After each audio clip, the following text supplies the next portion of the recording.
Hey y'all, it is Friday evening and the girls are downstairs cooking dinner for me. So that gives me a little bit of time to steal away, and I just wanted to bring a challenge to you.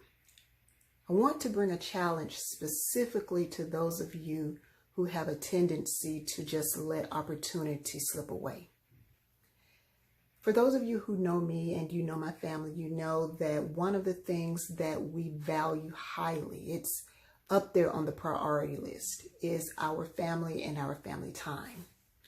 One of the things that we have chosen to do is to set aside time during each week on specific days, specific times. We put it on the calendar just for family, because we know that all of our lives are busy, and if we don't intentionally put it in, it'll get crowded out by something else. And I'm pretty sure you understand what I'm talking about, because life happens and distractions happen.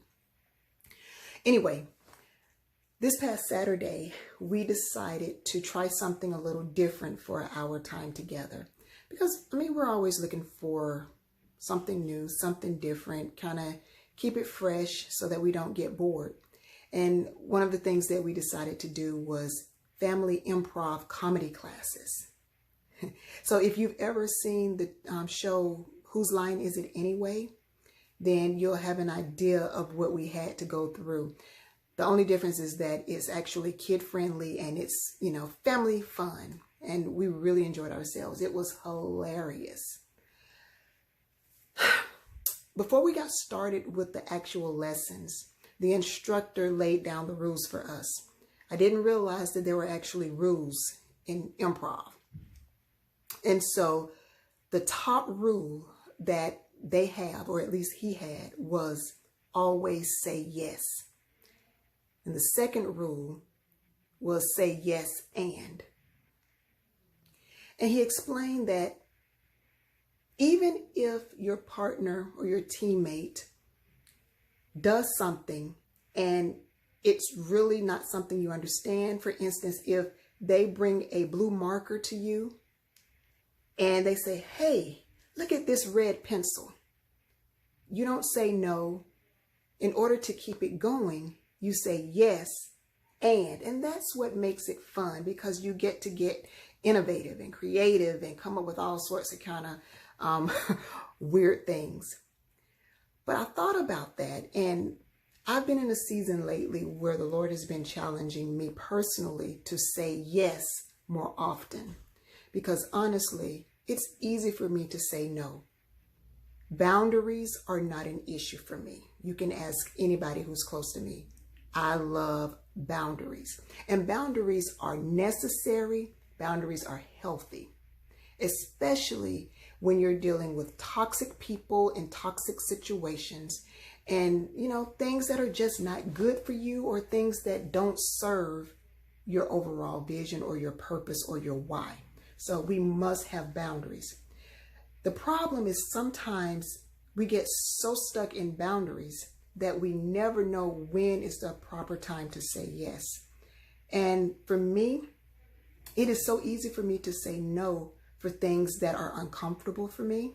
Now, by nature, I'm a pretty big risk taker. I jumped 18,000 feet out of a perfectly good working airplane, and I enjoyed every last moment of it.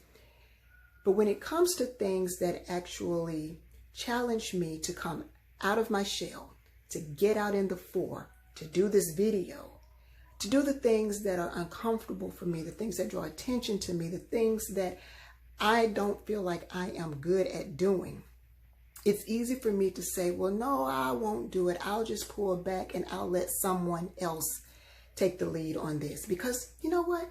They're better than I am. They'll get the job done a lot better. Well, God is challenging me when the opportunities come to say yes. Because one of the things that I've been discovering lately is that people see stuff that's in me that I don't see in myself. They see treasures in me that I may be missing, because, we tend to be pretty self-critical at times, especially as women. We tend to criticize ourselves a lot more than we should. And we tend to overlook the goodness and, focus so much on the bad. And even more than the treasures that others see in us, God not only sees it in us, but he knows what he's placed inside of us. And so he brings opportunities to us in order for us to realize the treasures that he's placed in us. He brings the opportunities to us in order to grow us in those areas so that we can maximize our influence. But if we're always saying no, we never grow to our full potential. So I just wanted to ask you, are you a yes person or are you a no person? Do you allow fear to cause you to shrink back?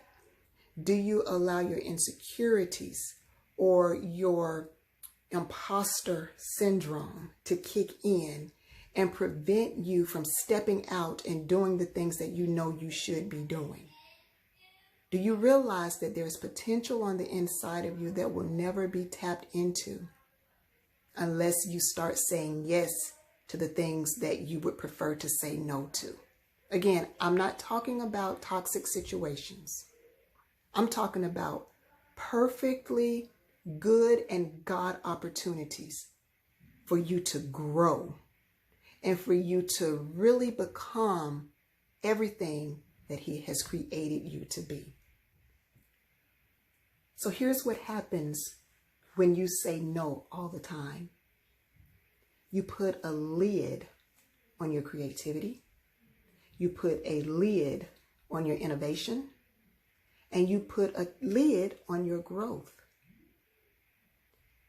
So, I can relate to, some of the disciples. Philip, when, Jesus was presented with an opportunity to feed the multitudes.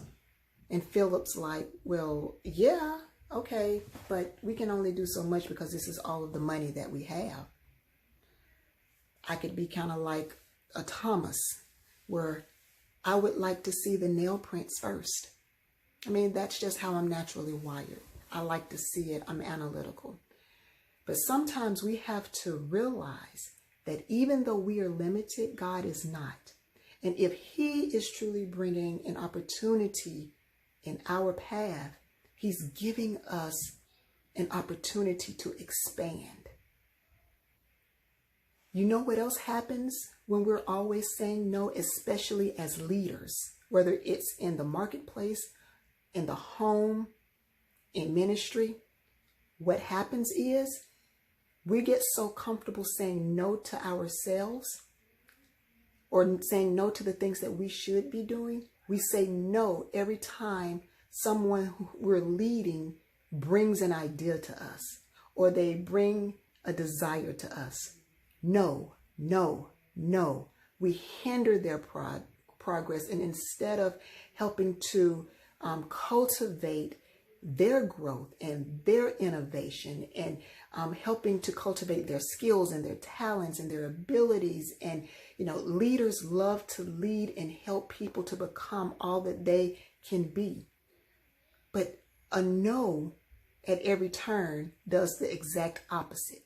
Instead of leading them into greatness, we actually cause them to be stagnant. So I want to challenge you not to let your personal fears, not to let tradition, not to let comfort in the way things have always been done, or the fear of the unknown.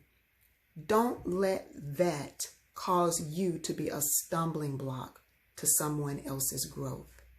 Okay?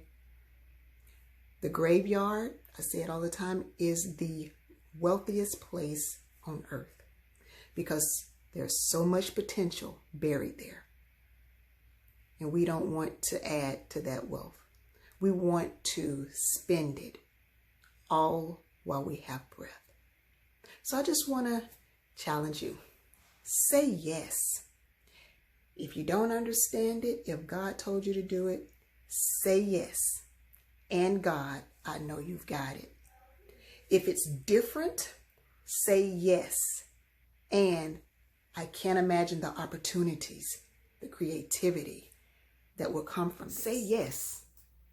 I'm going to do something that's never been done before. Yes, I have an opportunity to be a forerunner. Yes, I have an opportunity to learn something.